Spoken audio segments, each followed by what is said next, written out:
Hello, world, and welcome back to reporting live from Beyond the Matrix.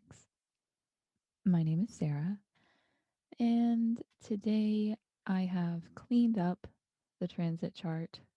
There was an absurd number of glyphs, so now I have it set up with just the traditional 7 planets and the lunar nodes because I need to talk about those today. And then I've also decided to maybe briefly just check back through some of the planets, but really focus in on a transit for the day. So today, that transit is Venus meeting the South Node in the sign of Scorpio. So you can see the sun has not hit that horizon yet. So the sun has not come up for me. And Mercury's still hanging back with the sun. They're due to meet up pretty soon. Um, and then Mars, check it out, still 25 degrees today. So it's stationed, will not begin to move until after the eclipse, I think. So, with that being said, the eclipse is, going to be building up here for the next couple of days. I think it's on the 8th. Yes. Well, at least that'll be the day that I'll be talking about it. And then the reason I'm mentioning the eclipses today, of course, because like I said, that energy is building, but we're also looking at the nodes today. The nodes are very important for the eclipses because that's the point at which eclipses happen. So it's a mathematical point that's calculated, and it's that area of the sky where we all line up, the sun, the moon, and the earth. So whether that's a solar eclipse or a lunar eclipse, in the case of the coming eclipse, it'll be a lunar eclipse. Um, that's the point, the nodal point. So you can see the sun's moving into that eclipse point as well. And I do have a day where I'm just talking about the sun and the south node. So the south node is particularly um, mentioned in evolutionary astrology. So evolutionary astrology is kind of where astrology ended up without the historical information that we have now. And that's because there was a project that was done called Project Hindsight, where a few astrologers were actually translating the tablets, the ancient tablets, with astrological and Hellenistic astrology instructions. The nodes, however, are mentioned in Vedic astrology or Indian astrology, and they are referred to as Rahu and Ketu. So the head of the dragon and the tail of the dragon. So they can indicate kind of different things depending on which one of those uh, segments of astrology you might ask. So evolutionary astrologers believe that this is the soul's evolution. This is the path of the soul's evolution. Starts in the south node and it ends in the north node. And basically they're insinuating that someone would need to use their gifts from their south node in order to ascend toward the north node. Of course, in Indian astrology, it's not necessarily such a positive thing, the nodes themselves. These are shadowy places for Vedic astrology. So they actually are both, from what I understand, malefic. I'm happy to be corrected. But as far as I can tell, and according to my instructor, Adam Elbas, the nodes aren't necessarily going to be uh, this idea of soul's evolution, you could say. I found it interesting that the idea of soul evolution really does come from us thinking in a linear way. So, of course, with evolutionary astrology, the idea is you come to this world with these gifts because this is your karma that you have to solve. So, it's to say, I'm starting here in the South Node in Scorpio. Maybe my gifts are that I'm um, very deep with emotions. I understand emotions at a very deep level. I'm very passionate or very powerful. You know, if this was somebody's chart, this would be in the second house. So it's like maybe, you know, you're capable of acquiring money or whatever. So, but those would be things that someone would be letting go of. This would be the things, okay, you've been successful here in a past life.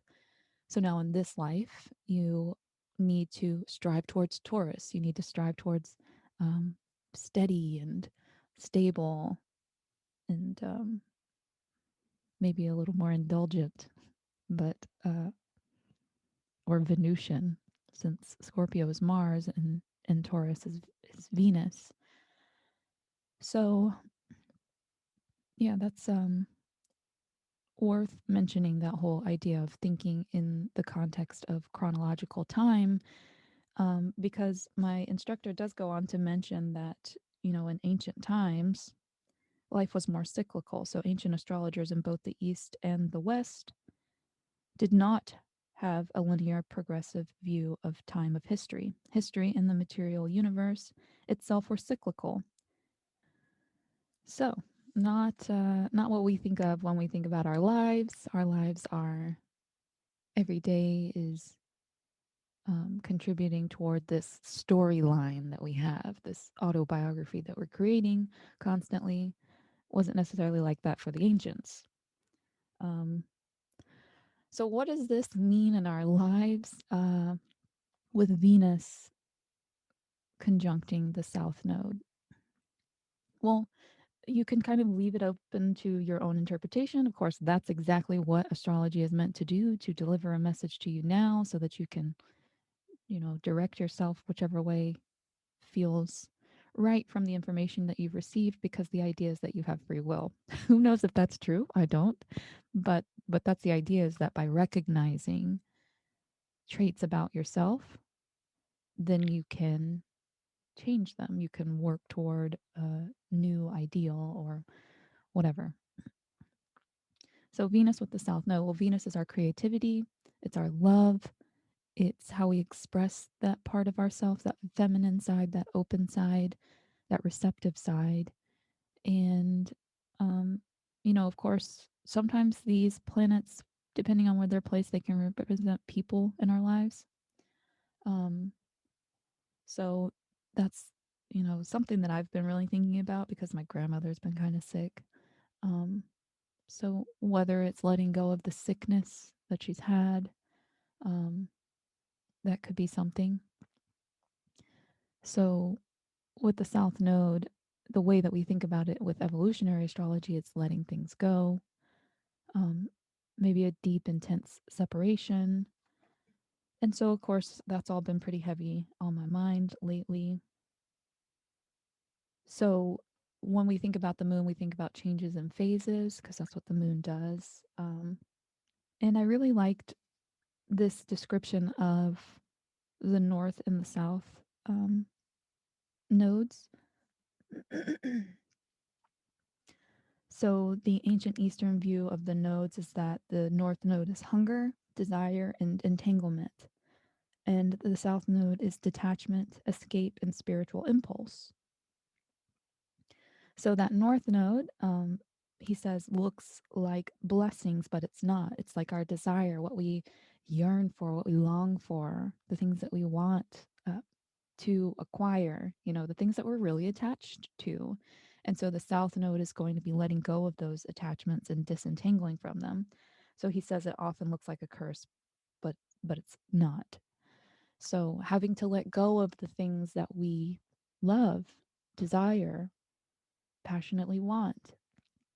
So Venus conjunct the South Node, Venus is going into that shadowy place where the nodes are. And I mentioned in the last video that the eclipses are where we have astral omens from, as far as I'm aware, that the reason that we even have astrology at all is because of those astral omens, particularly lunar eclipses, because those could be observed. So this is something that we're disentangling from, something that we're detaching from as it relates to femininity, our love, our creativity, and things that are focused with Venus or Venusian topics. So this can be affecting your house that's resided over by Taurus or Libra, and the house where you have Scorpio, because that's where Venus is placed right now. Venus is opposite her home sign, so it's not very comfortable. I think we're all kind of sitting in this discomfort too, because I keep mentioning Mars staying in the same degree for so many days. It feels tense. It feels like there needs to be action taken, but we don't know what to do. Or it feels like we're at a stalemate, a draw. But yeah, just like that pressure, that primal pressure of protecting yourself is just at its edge. So, yeah, I think that's where I want to leave it for today. Hopefully that comes through some sort of message for you. And I will be back tomorrow to talk about the moon being in Pisces. So, I hope that you enjoy today, and I hope that you can take it easy and accept and allow any changes that might come your way. Thank you.